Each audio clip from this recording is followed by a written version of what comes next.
우리은행에 가요. 우리은행은 금리가 높습니다. 그렇게 이제 광고를 했을 때 과연 침해를 물을 수 있는지가 쟁점이 된 사안이 있습니다. 저는 제가 변리 업무를 하지 않는다고 하더라도 변리사한테 의뢰를 해서 정확히 정리하는 게 더 바람직합니다.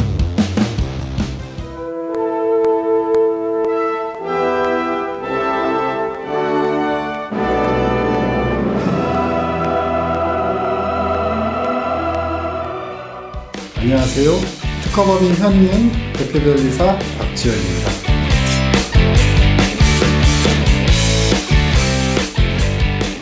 상표의 경우는 이제 다른 특허나 디자인보다는 굉장히 공익과 사익을 이제 고려를 하게 됩니다. 그래서 아무리 사익이 중요하다고 하더라도 전체적인 공익에 반하는지 이러한 부분들을 이제 검토를 하게 돼서 일반적인 단어는 이제 등록을 시켜주지 않고 있어요. 근데 그러한 것도 사용하는 상품이나 서비스에 따라서 조금은 달리 판단할 수 있는데, 요리에다가 쿡이라는 상표는 등록이 되지 않습니다. 쿡이라는 단어는 공익적으로 봤을 때 누구나 써야 되기 때문에요. 근데 전자제품에 쿡이라고 쓰는 것은 대체 단어가 있습니다. 반드시 쿡을 쓰지 않아도 되거든요. 그래서 사과에 애플은 안 되지만 컴퓨터에 애플은 등록이 됩니다. 그런 것처럼 상품과의 관계를 고려를 해야 되는데, 우리은행에 가요 또는 우리은행은 금리가 높습니다, 타은행에서 그렇게 이제 광고를 했을 때 우리은행이 상표 등록을 받았을 때 과연 침해를 물을 수 있는지가 쟁점이 된 사안이 있습니다. 그래서 실제로 민사소송이나 이런 건 제기된 것은 아닌데, 이제 이에 대해서 국민은행 등 8개사가 그 상표에 대해서 공익에 반하는 특징이 없는 상표다, 이렇게 이제 무효심판을 제기를 했었는데요. 굉장히 민감한 사안입니다. 예를 들면 바나나 우유라고 얘기를 했을 때 특정인 빙그레라고 명확히 생각해도 되고, 특정 취지가 생각이 나면 그런 것들은 이제 브랜드로 보호해주게 돼 있고요. 그렇지 않고 딸기 우유 이렇게 했을 때 어떤 그 특정인이 특별히 연상이 되지 않습니다. 그런 경우는 이제 일반 단어로 이제 보통 취급을 하려고 하는데요.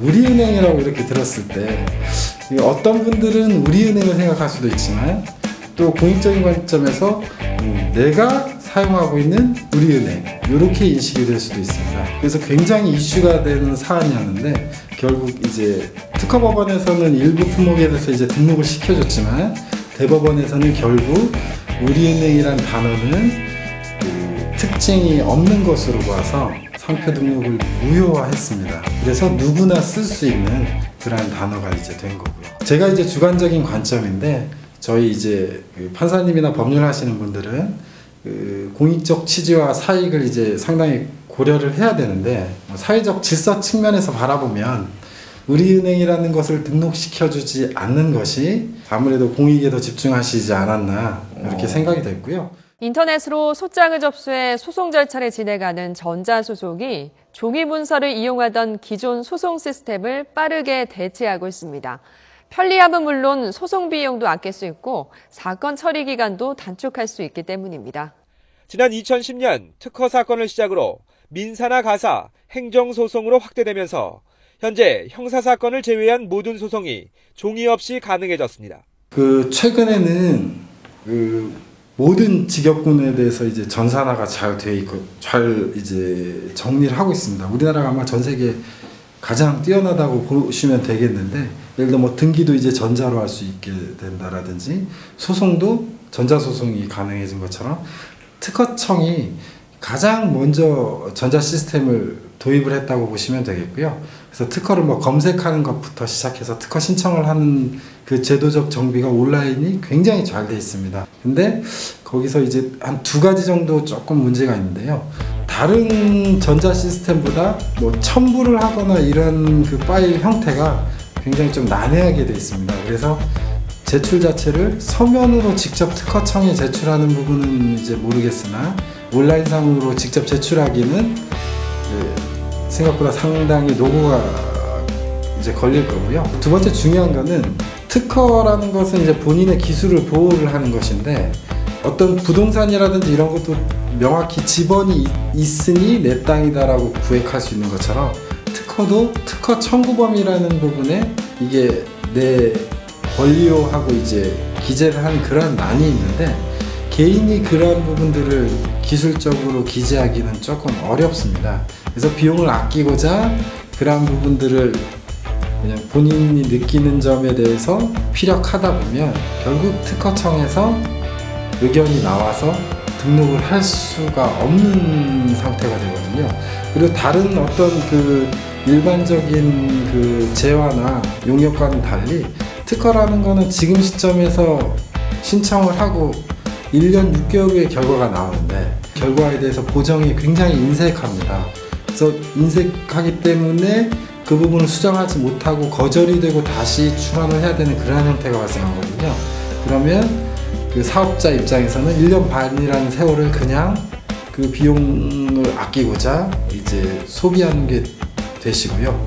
물론 이제 관이나 연구원들처럼 많이 출원해본 경험이 있으시면 직접 출원하시는 것도 문제되진 않는다고 보는데 저는 제가 변리 업무를 하지 않는다고 하더라도 특허라든지 이런 부분들은 변리사한테 의뢰를 해서 정확히 정리하는 게 더 바람직하다고 생각합니다.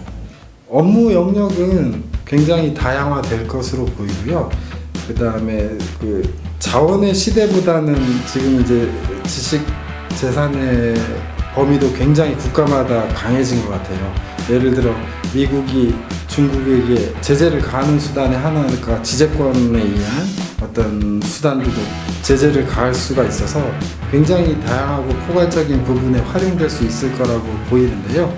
반면에 뭐 이거는 다른 전문 자격증도 이제 유사한 점일 수 있긴 하겠지만 그런 수요는 많아질 수 있지만 매년 합격하거나 이제 유입되는 인원들도 굉장히 뭐 200명 정도의 특허청 인원까지 하면은 조금 더 되거든요. 그런 인원의 어떤 범위를 봤을 때는 라이센스를 취득하는 그런 인원이라든지 그런 수요 대비 인원이라든지 이런 것들을 고려를 한다면 굉장히 이 분야에 관심이 많고 집중을 할 수 있는 부분에 한해서 집중적으로 도전하시면 굉장히 좋은 사례, 멋진 이제 결과물을 창출할 수 있지 않을까 생각이 듭니다.